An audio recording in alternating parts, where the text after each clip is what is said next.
Serious, Redditors who have lived in both a dictatorship and a democracy, what are the differences in daily life occurrences between the two?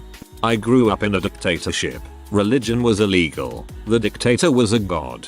People kept a portrait of the dictator at home and basically worshipped it. No one was starving. But let's just say there were no overweight people. You could only buy so much food. Food rations existed. We were poor. Like poor. Not first world poor. No balls for kids to play with. Gramps would make cloth balls for us to play with. Basically no toys. Most families had a TV. There was one channel and 2-3 hours of programming per day except for Sunday. We got 6 hours of TV on Sundays. People were brainwashed. Actually brainwashed. Go to YouTube and find testimonials from NK defectors. It was almost the same, but NK looks much richer than we were. This was pre-1990 Albania. Here's a few more. No one had cars, but if you saved 1 year's salary, you could buy a bike. Everyone finished high school. If you had good enough grades you could go to college. If not, you'd serve in the military. After that you would be issued a work letter and were assigned a job to work in for the rest of your life. You pretty much had no say in what that was. It was easier for me to come in the US from Albania in the 90s and become a US citizen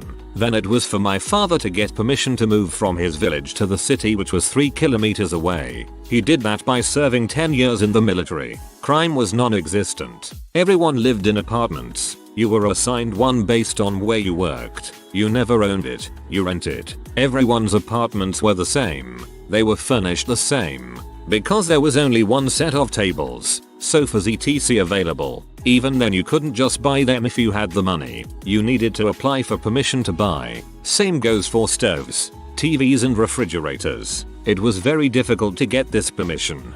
Buildings were the same design and they all were 5 stories tall. Except for one building in the capital. That building was 15 stories tall. It was known as the 15-story building. When you went to the store, they had shelves, but they were all empty. If you bought bread or something, they'd go to the back to get it for you. You had one jacket and you were known by it. Better off people would get a new jacket every decade. Most had one their entire adult life. People were generally content. This sounds like Albania. For me, the biggest difference is how people just get used to fricked up situations. People are resilient, and even in the shittiest situations, sometimes even unconsciously, they adapt. I'm originally from Venezuela. What you see in the media is mostly accurate. Situation is really dire. People are dying from lack of medicine. For example, the lack of the antiretrovirals have been a death sentence for many, but people get used to all that. People get used to get into a line in the supermarket just because there is a line. Something must be arriving, and you should buy it even if you don't need it. You can use it for barter later. People get used to seeing abuses of authorities. Government officials often play illegal wiretap records of opposition politicians in national TV. For example, people start seeing every single fricked up thing as normal. Because that's the way it is and there is no way to change it, so you just try to get on with your life and be happy with the little you have left. With crime, it's the same. A lot of Venezuelan prisons are controlled by gangs. And by controlled, I really mean controlled. No police or military allowed. They have pools, nightclubs, barbecues and family living inside, along with AK-47s and heavy artillery. This is normal. One pran took a famous madman called Angel Vargas, a cannibal, and made him cook his enemies in the prison. There is a video from another prison where the inmates chopped other prisoners' fingers and fed them to themselves while being tortured. And no one bats an eye, because people feel like there is no reason in trying to change what you can't change. I've said this before, but the most striking for me is the freedom of choice. I grew up in communism and basically you had only one version of food, clothes, TV station. My parents were both intellectuals with good paying jobs, but there was nothing to buy in the stores. We had choices in Poland. You could choose which store you waited in line outside and then which products you couldn't buy because they weren't in stock once inside. I lived in China for 4 years. I remember one day I went to get a coffee at Starbucks, and while I was waiting for my coffee I was reading through an article in People's Daily, an English language state-run newspaper. There was an article about how the government was making changes to the history textbook to be used in public schools. There was a quote from an official which went something along the lines of, "It is of the utmost importance that the next generation of Chinese be brought up with the correct interpretation of history." I never forgot that quote. It totally underscores how in China you have no right to make your own interpretation, to have your view on events. In China, there is the party line, and then there is everything else. Dogma and blasphemy. I will qualify that by saying that I did travel to North Korea in April of last year. When I got back to Beijing after 3 days, China felt like a free country by comparison. The example I will give is the internet, which is excruciatingly slow and heavily censored. After the smog, the internet is what all expats gripe about most. However, after 3 days in Pyongyang, I was simply happy to be back in a country that had any internet at all, censored or not. There are plenty of other things that come to mind, but I've already written a lot. In Chile we had a dictatorship until 1990. It's a great thing not getting tortured or killed for thinking. But beside that almost nothing changed. The same people that ruled the country before does it now, but with more friends from the other side. As an example, Pinochet before leaving gave some of the biggest state companies to friends and family, like SQM mining company, to his son-in-law. Just the last year we knew that this guy paid for all the political campaigns of almost all the political parties. Even sons of politicians killed by Pinochet got illegal money from the Pinochet's son-in-law, and now politics is a heck of a drug. No dictator wants to get Gaddafi'd, a knife up the bum, or strung up on meat hooks. So you pay a little extra when the tide is turning to ensure survival. Venezuelan here. So, sorry for my English. Right now I'm living in Panama, so I have an idea of what's the difference. I moved to Panama about 2 years ago, and immediately saw the difference. The people live way different than how we live in Venezuela, mainly because of insecurity. As some of you may know, Caracas, the capital of Venezuela, is the most dangerous city in the world. Last time I read about it we had more homicides than a country in war. Here I see people walking in the streets normally, even using their phones, which in Venezuela is impossible unless you want to get robbed or killed. Also, in Panama people actually believe in their election process. They go vote and actually they can win. Something that in Venezuela just doesn't happen because the government has all the elections rigged. Sorry, I couldn't find a better word for it. So, if you want to know something else, PM me. Again, sorry for my English, haha. Your English is excellent and rigged is the correct word to use. I'm an American, but I've lived in Ethiopia. There was no Wi-Fi, and cell phone internet was intentionally slowed down so deep packet inspection could take place. Almost everyone I spoke to was deeply, intensely critical of the government, but only after a beer or two. One guy brought me a manifesto to my hotel talking about the government's abuses, and smuggled it inside of another bigger book that had pages ripped out. That was quite sad. Everyone walked around in a feeling of moroseness. I lived in Myanmar for 2 years. That was a bit of a shitshow. As soon as I saw Aung San Suu Kyi get elected, I thought, well, at least they've got a new dictator now. Several of my friends had PTSD from being imprisoned and tortured so much by the Tatmadaw government. People are really exploding with their newfound freedom there. The new government only took control in 2016. And now people are posting whatever they think on Facebook all the time. Amazing considering a SIM card cost $10,000 just a few years ago. I lived in South Africa for a few months about 13 years ago, and there was an intense simmering rage against the government there by most white people. They feel like their property and rights had been taken away and would never be given back. So many people I met couldn't get jobs because of affirmative action there. I suppose it doesn't work when affirmative action favors 90% of the population. But how it compares with America? The biggest thing in common I saw with all of those is that people were extremely willing to complain to me, but very unwilling to talk about their problems if anyone else was around. It was kind of crazy how intensely people trusted me, a complete stranger, because I was a foreigner, versus their neighbor they had known their entire life. People in America like to complain a lot about bulls, while people in dictatorships seem to complain about things that matter. People in America like to complain a lot about bulls, while people in dictatorships seem to complain about things that matter. The truth of this statement is strong. I lived in Libya as a child, and being young and ignorant, if anything, it was more fun over there. Candy and other store goods were dirt cheap. Everyone was friendly with each other and housing was subsidized, so my family lived in comfortable homes. It's really the stuff you learn about later that makes you understand why your parents left and why people would be afraid to talk about the executions and Gaddafi. I would hear adults chit chat from time to time about his wrongdoings, but I never really understood with all the statues and monuments displaying his glory. The state of things over there now is much worse, considering it is basically total anarchy, but it's the cost of freedom and the injustices that were occurring mixed with the stifling of opinions was just too much for the people to stay quiet. I lived in communism. I witnessed a revolution and later on moved to USA. In communism, even as kids, we knew not to talk bad about our dictator. We called him president. Some kids even ranted that he was the one who gave us our daily bread. There were money, but nothing to buy with them. You order a car in advance and then wait half a year to get it. Common occurrence for people disappearing with only rumors of their sorts. At my grandma, she had fields of what have you. We worked all summer just to give it to the government so they would give our quota back from what we harvested on our lands. It was illegal to kill a calf for your own food supply, etc. Basically, the government wanted to keep all of us in check at all times. Revolution came. People died. Saw people running. On TV, I saw my street with dead people, but it was over. We were happy that we are free. Came to USA. Now I work my heart out to give IRS its quota. Hahaha. The irony. No joke. I would not go back to that, but because the oppression, people were closer to each other. Romania.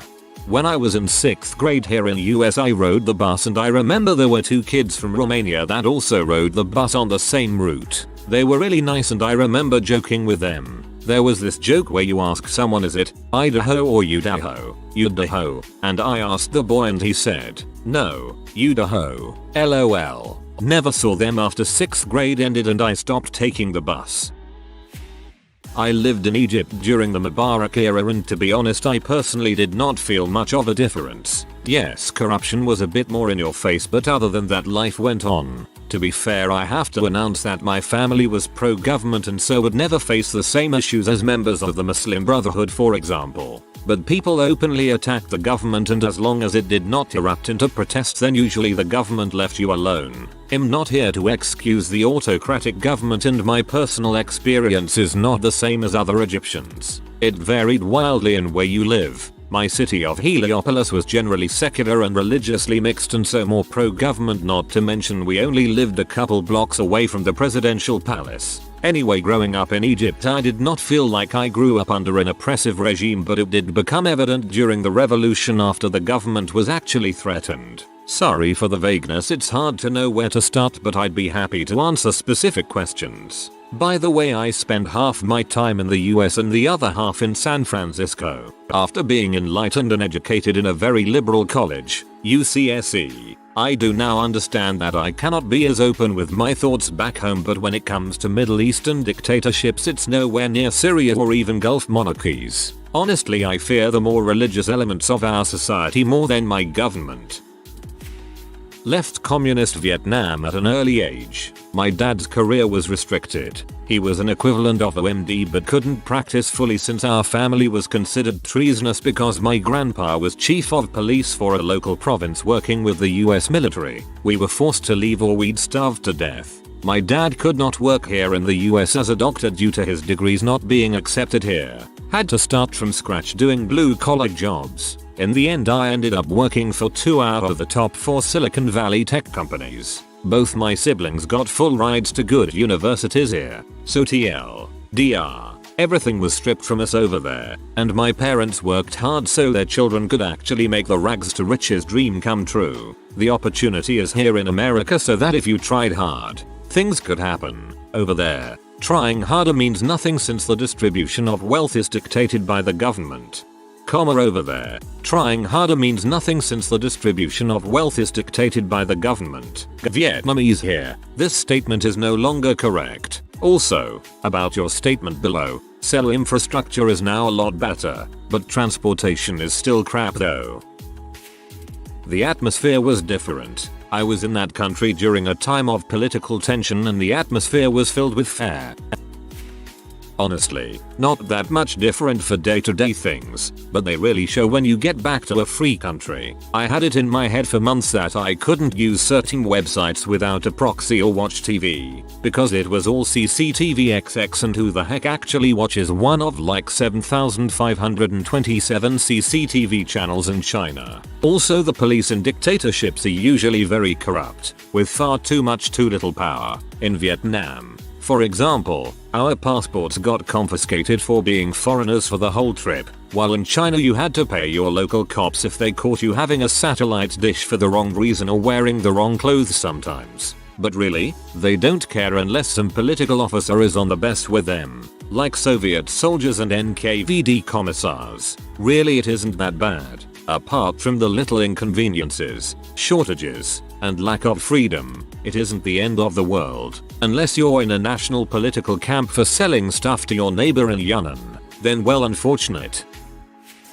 I'm Indonesian, live both in Suharto's dictatorship regime and democracy period after his downfall. The main difference is the freedom of speech. While currently it's not as free as US, people can still be charged because of what they say, for example blasphemy as in Jakarta governor's case. Back then, whenever people criticize being outspoken about anything related to Suharto's administration, they simply vanish shortly after. Some believe they would have been kidnapped and assassinated right after. Yet the bright side is there were substantially less criminals. Being living in a democratic environment has its downside as well, though. Seems like people have the inclination to be outspoken, yet people are still ignorant. You know, developing country, which sadly reflects the collective consciousness of Indonesia.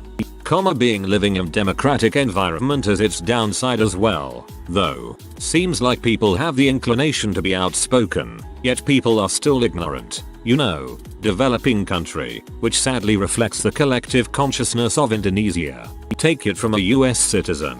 Just because your country is more developed doesn't make its people smarter.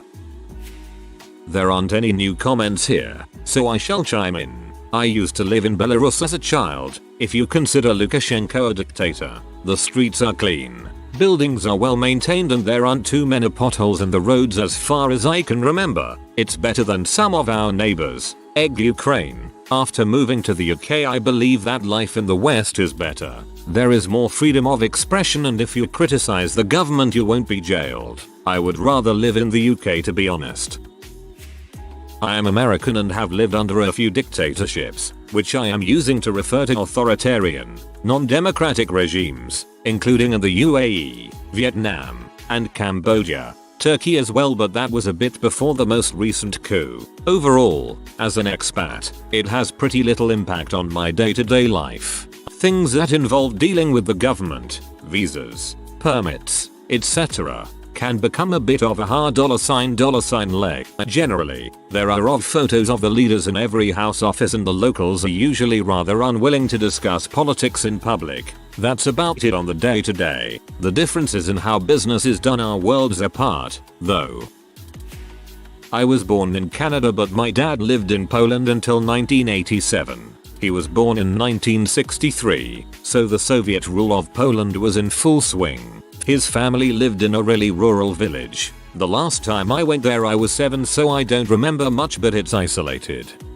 Let's see. Cars were worth more after they had been bought because there was such a long wait for them. His family was the first one in the village with a car, and they could have sold it immediately for a profit. At some point, martial law was in place. You weren't allowed to gather outside. I guess they thought that was a sign of a possible uprising. My dad failed out of university because he was lazy, and soon after got an invitation to join the military. Well, that was just no good, so he decided it was time to leave. Families weren't allowed to leave Poland, and if they thought you wouldn't come back you weren't allowed to leave either. But for him, he said he was vacationing in Germany for a month and was able to get a visa. If I recall correctly, he almost didn't get it for some reason, but I don't remember what it was. Only his dad knew that he didn't plan to come back. Once he got to Germany, he had someone drive his car back to Poland, and he found a refugee house in Germany. He later met my mom in that town and moved to Canada a year later, and a year after that my mom followed him.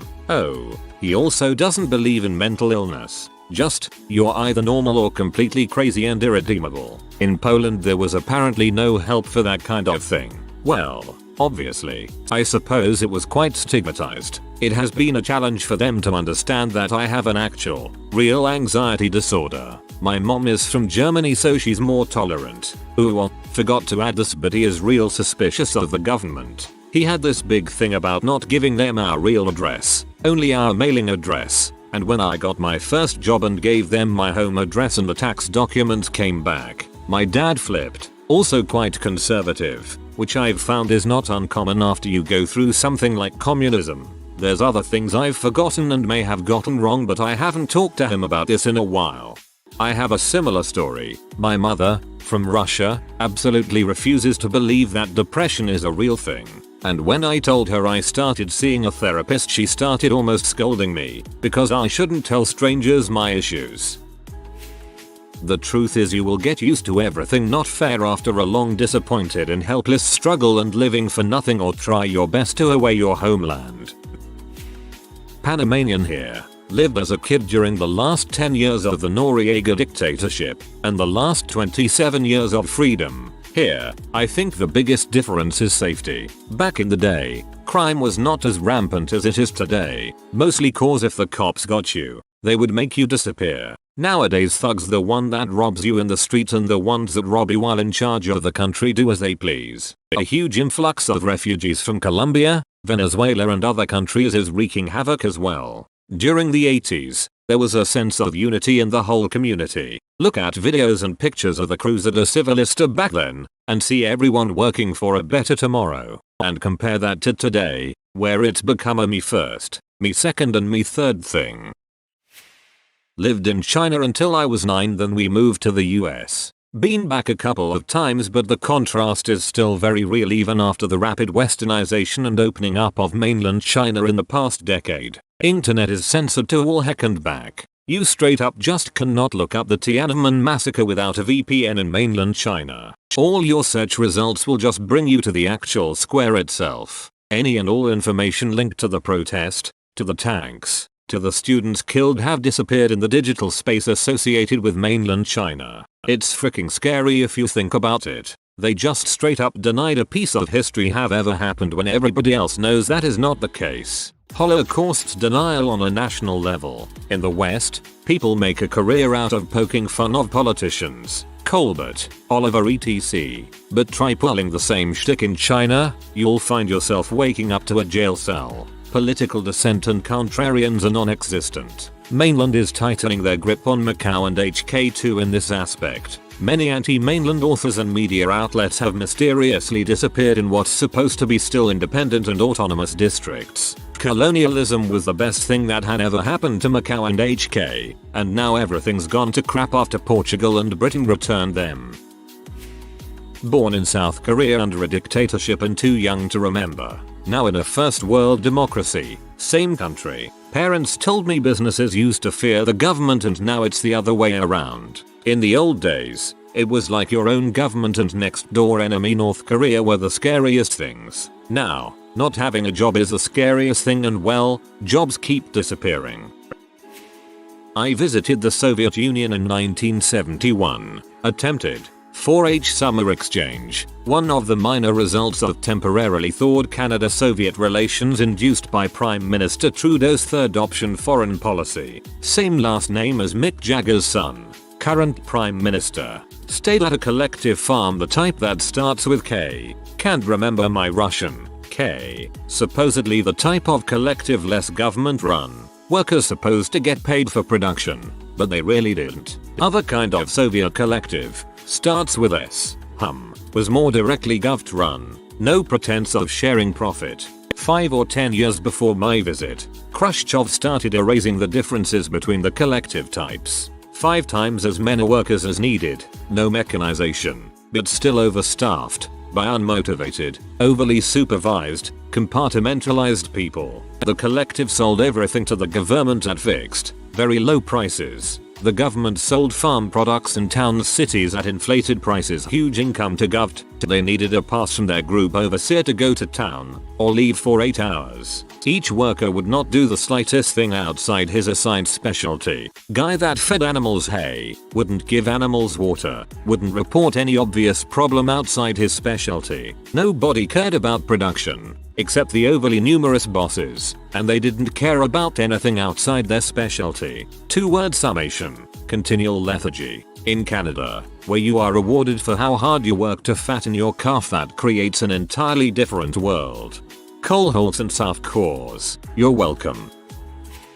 Lived in Yugoslavia, wasn't perfect and a lot had to be fixed, but it was still better than what we have now. Democracy is not for everyone. People here vote for politicians worse than Trump and don't realize that they are destroying the country more than the war did, and they vote for them almost consistently for last 26 years. People are stupid. Idiots are now the elite. Lived in Dubai for 5 years, which is an absolute monarchy, essentially a dictatorship.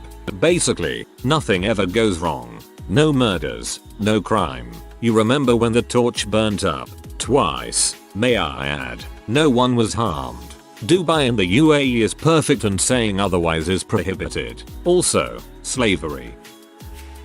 Growing up in Iran, sexual relations are basically forbidden outside of marriage. This is both enforced by police who will cause women trouble for wearing stylish or attractive clothing, and for couples. Non-married couples are not allowed to have privacy, to travel or to a hotel room, and suspicious couples may be questioned about their relationship. The trouble is usually humiliation and having families involved, often causing more humiliation to the individuals and bad name for the family. Currency can lose value easily. A typical new round of Western embargoes reduces your savings by 30% or more. Corruption is rampant. You can be expected to drop some gift cash if you want your ID card to be issued quickly, or for your file to not be accidentally lost, or for an officer to overlook a crime you may or may not have been involved with. Nepotism. Don't expect to be in charge of much if your dad doesn't have some good connections. Gross mismanagement. Pretty much everything from road construction to urban planning and environmental concerns are mismanaged, and the average citizen suffers the cost. Media control. High-speed internet is limited, and at times where protests are imminent, state actors may disable or selectively attack encrypted communications. Newspaper shutdowns and putting journalists in prison is typical. Even other forms of media such as plays or concerts may be shut down, more or less randomly. Oppression of women. Not quite Saudi Arabia, but the next worst thing. Poor human rights, child executions, public hangings, torture, etc. Slow-acting judicial system. Minor or major disputes over property, tax, custody can take months and years to resolve. Disconnected from global banking system. You can't use a Visa or MasterCard very easily. Usually only merchants and businesses have access to these cards. This limits what you can do more than you think.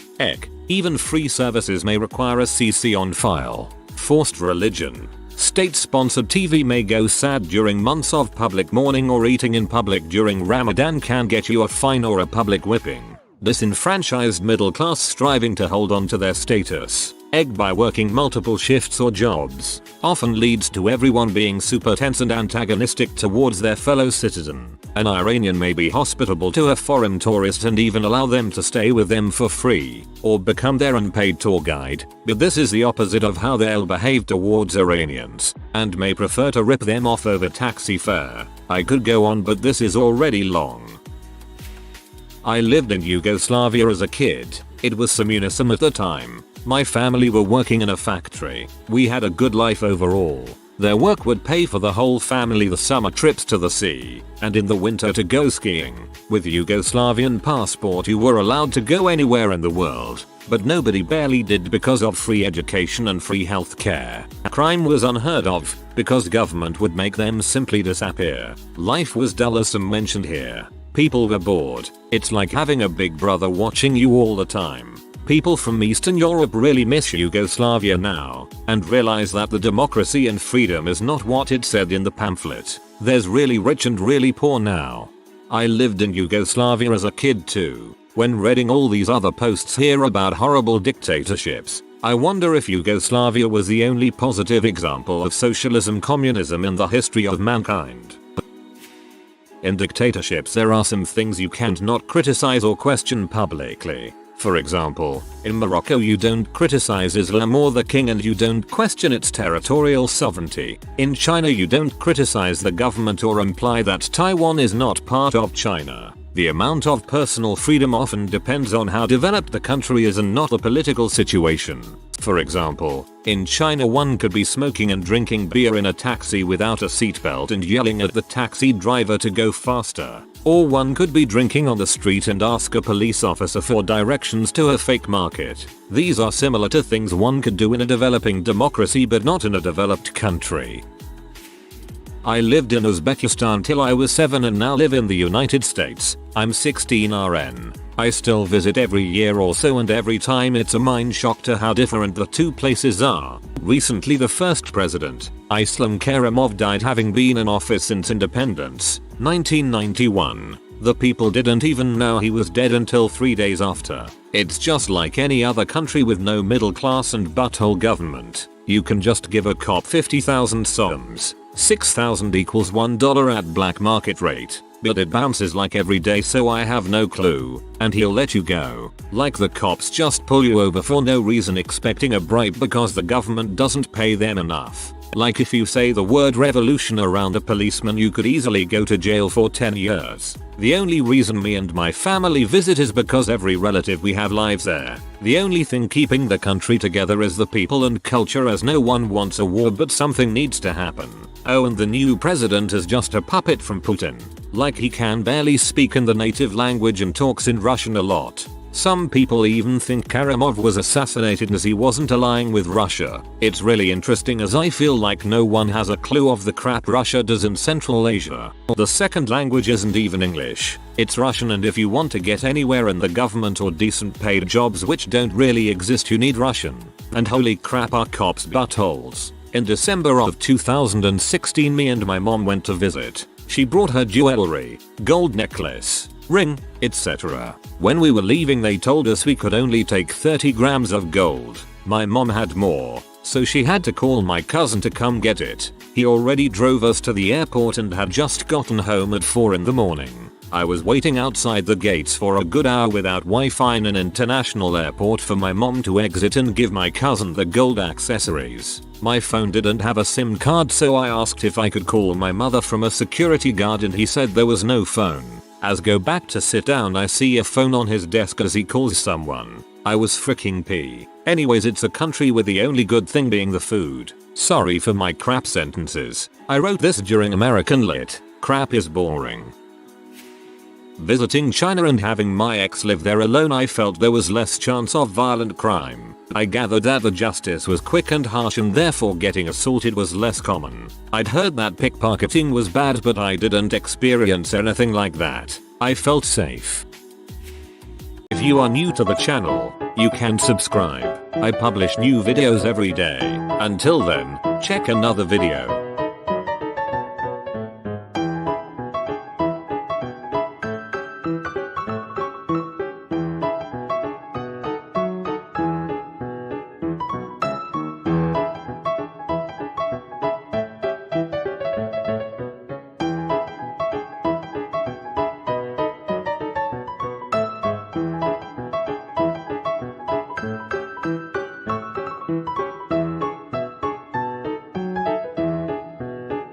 Bye for now.